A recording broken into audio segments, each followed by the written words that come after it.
উনি এলাকায় এসে আমাদের এই আয়োজন দেখে আপনাদেরকে দেখে শেখ হাসিনার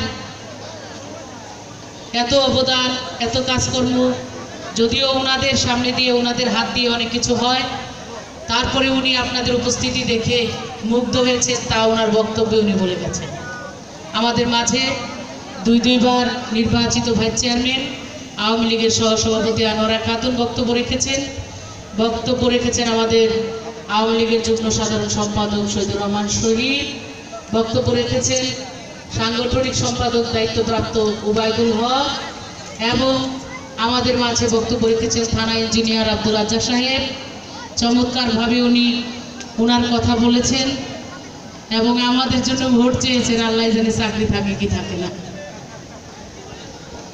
তবুও আমরা ধন্যবাদ জানাই একজন সরকারি কর্মকর্তা হিসেবে উনি যেভাবে সবসময় বক্তব্য দেন সেই জন্য রাজ্জাক সাহেবের জন্য একটা জোরে করতালি দিতে চাই।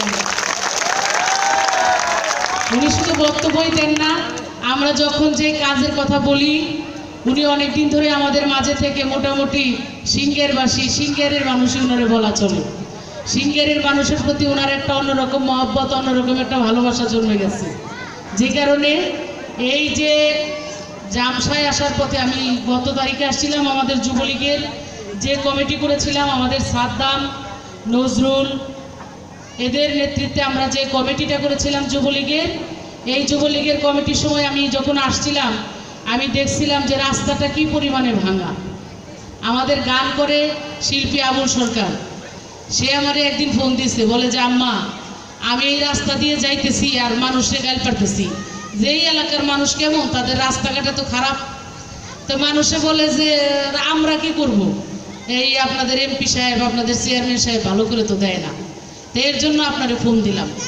তা আমি বললাম যে আবুল সরকার ফোন দিতে হবে না, আমি নিজেও রাস্তাটা দেখে আসছি, সাথে সাথে থানা ইঞ্জিনিয়ারে বলছি যে আপনি কত দিনের মধ্যে সব কাজ বাদ দিয়ে হইলো আমার এই জামসার এই রাস্তাটা ইমিডিয়েটলি করে দেওয়ার চেষ্টা করেন।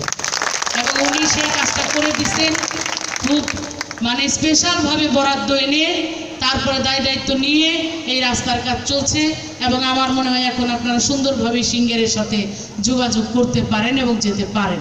কারণ আমি নিজেও আজকে আসলাম, দেখা যাচ্ছে যে আমাদের কন্ট্রাক্টর ভালো সুন্দরভাবে কাজ করছে সেখানে।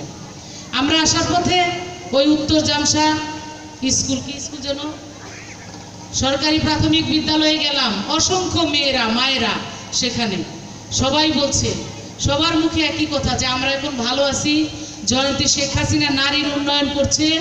সেই ক্ষেত্রে এই জামসাও কিন্তু বাদ পড়তেছে না।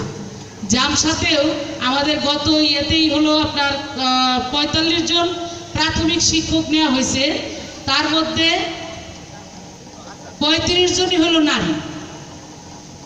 45 জন নারী শিক্ষক নিছি আমরা সিঙ্গাইরে, তার মধ্যে 35 জনই হলো নারী। মানে নারী উন্নয়নে যে আমরা কতটা এগিয়ে যাচ্ছি, এই সরকার কতটা এগিয়ে যাচ্ছে সেটা এই কাজগুলো দেখলেই আপনারা বুঝতে পারেন।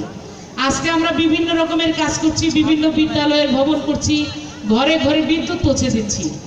আমি যখন সংরক্ষিত আসনের এমপি ছিলাম তখন এইরকম কোনো প্রোগ্রাম আসলে মিঠু সিদ্দিক ওরা সাক্ষী, ওরা নিজেরাই আমার কাছে এই রকম এক গাদা করে কাগজ নিয়ে আমার কাছে আসতো, এসে বলতো সই করেন আপা বিদ্যুৎ নাই, এত কিলোমিটার লাগবে অত কিলোমিটার লাগবে। মিঠু তার বক্তব্যে কিন্তু বলে গেছে যে আমরা এই বিদ্যুৎগুলো চেয়েছিলাম, বলছে যে অচিরেই হয়ে যাবে।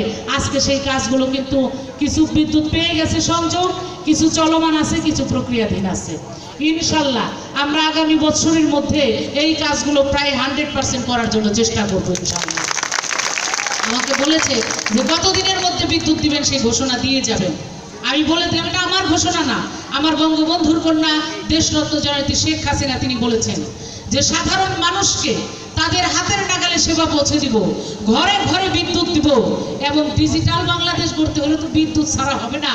আমরা ডিজিটাল বাংলাদেশ গড়ব, সেই করার লক্ষ্যে আমাদের যা যা করার দরকার এবং এই দেশকে নিম্ন মধ্যম আয়ের দেশ হয়েছে, মধ্যম আয়ের দেশ করতে আমাদের যা যা প্রয়োজন এই সরকার আমরা তাই করে যাব ইনশাল্লাহ।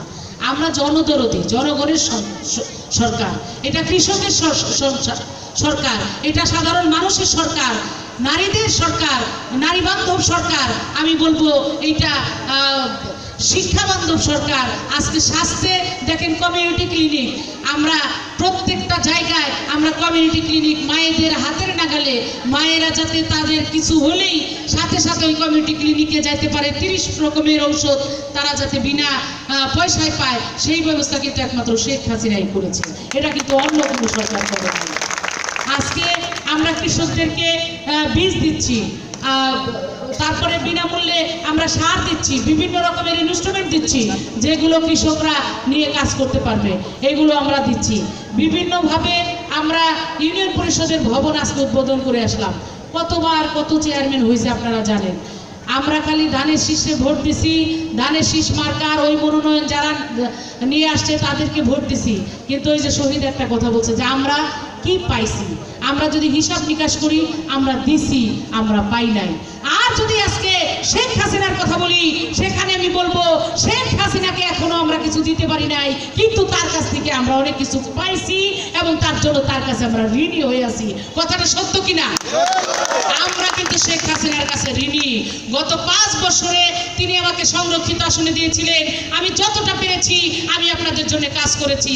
তারপরে গত নির্বাচনে 2014 5ই জানুয়ারিতে আমাকে যখন মনোনয়ন দিয়েছেন, তখনও কিন্তু আমরা শেখ হাসিনাকে দেওয়ার তেমন সুযোগ পাইনি, কিন্তু এখন পর্যন্ত 3 বছর 3.5 বছর আমি কিন্তু কাজ করে যাচ্ছি আপনাদের হয়ে। এই দেশে যেখানে যেটা লাগে, রাস্তাঘাট, বিদ্যুৎ, কালভার্ট, আজকে স্কুলের ভবন, আজকে আশ্রয় কেন্দ্র, এখানে বন্যা হয়ে গেলে যাতে আশ্রয় নেওয়া যায়, এত টাকা খরচ করে সেই আশ্রয় কেন্দ্র, এইখানে প্রায় 5 কোটি টাকার উপরে 5.5 কোটি টাকা খরচ করে ব্রিজ, যেই ব্রিজ শুরু হয়েছিল আপনারা জানেন মাঝখানে বন্ধ হয়ে গেছিল, টাকার জন্য সেই ব্রিজ হইতেছিল না। আমি সংসদে বলে, আমি আমাদের চিফ ইঞ্জিনিয়ারের কাছে গিয়ে, মাননীয় প্রধানমন্ত্রীর দ্বারে গিয়ে এগুলো বলার পরে সেই টাকা বরাদ্দ হয়ে তারপরে কিন্তু আপনাদের এই ব্রিজটা হয়েছে। আজকে অনেকেই অনেক ফায়দা নিতে আসতে পারে, অনেকেই অনেক কথা বলতে পারে আমরা করছিলাম, আমরা কাগজ কলমে এটা করছিলাম, ওইটা করছিলাম, মিথ্যে কথা নিয়ে অনেকেই অনেক কথা বলতে পারে। আপনারা সেই কথা কিন্তু কখনো বলে দিবেন না। রাজ্যে করে রাজ্যে দেয় কিন্তু তালিকা তো কি বলেন? এই যুবলীগ ছাত্রলীগ আসতে তোমরা একটু ইয়ে করো। আমি ছাত্রলীগের সাইফুল, যুবলীগের যারা সাদ্দাম, নজরুল আছে, আমি বলবো যে স্লোগান তো দিতেই হবে, কিন্তু কথাও মানুষের শোনায় বলতে হবে। আজকে কাজ করতেছি আমরা। আজকে দেখেন 255 কোটি 33 লক্ষ টাকা ব্যয়ে আজকে সিংগাইর মানিকগঞ্জে রোড হবে, বিশাল রোড হবে। এই রোড হলে এই রোডের পাশে আশেপাশে সাব রোড যেগুলো আছে সেগুলো সুন্দর হয়ে যাবে, এবং সেগুলোর ভিতর দিয়ে যে রাস্তাগুলো আছে সেগুলো সেইটার ধারাবাহিকতায় আরো বেশি সুন্দর হবে, এলাকা উন্নয়ন হবে, এলাকায় অনেক ধরনের কাজকর্ম হবে যেগুলো আমাদের অনেক যারা কাজ করতে পারি না, আমাদের কর্মসংস্থান বাড়বে। সরকার প্রচুর পরিমাণে কাজ করে যাচ্ছে। এই রাস্তা হলে পরবর্তীতে আমাদের একটা চাহিদা থাকবে সরকারের কাছে যে আমরা গ্যাস চাই, নাকি বলেন? আমাদের এলাকায় যদি গ্যাস চলে আসে আমাদের দেশ আরো উন্নত হয়ে যাবে, এলাকা আরো উন্নত হয়ে যাবে। আজকে অনেক কথা আমাদের সাধারণ সম্পাদক সাহেবও সেই বিষয়ে বলে গেছেন, আপনারা শুনেছেন। তাই আমি বলতে চাই যে আপনারা সব সময় আমাদের সাথে থাকবেন। বিগত দিনে কে কি করেছি, কে কোথায় ভোট দিয়েছি, সেইগুলো চিন্তা আমরা ঝেড়ে ফেলে দিব। বর্তমান কে কাজ করতেছে, দেশটাকে কে উন্নত করতেছে, দেশের মানুষের জন্য কে কাজ করতেছে, এই নারীদের জন্য, মহিলাদের জন্য কারা কাজ করতেছে। আজকে দেখেন এই সরকার মুক্তিযোদ্ধাদের ভাতা দিচ্ছে, মুক্তিযোদ্ধাদের সন্তানদেরকে চাকরি দিচ্ছে, মুক্তিযোদ্ধা মারা গেলে তার স্ত্রীদেরকে বিধবা ভাতা দিচ্ছে এবং তাদেরকে সহযোগিতা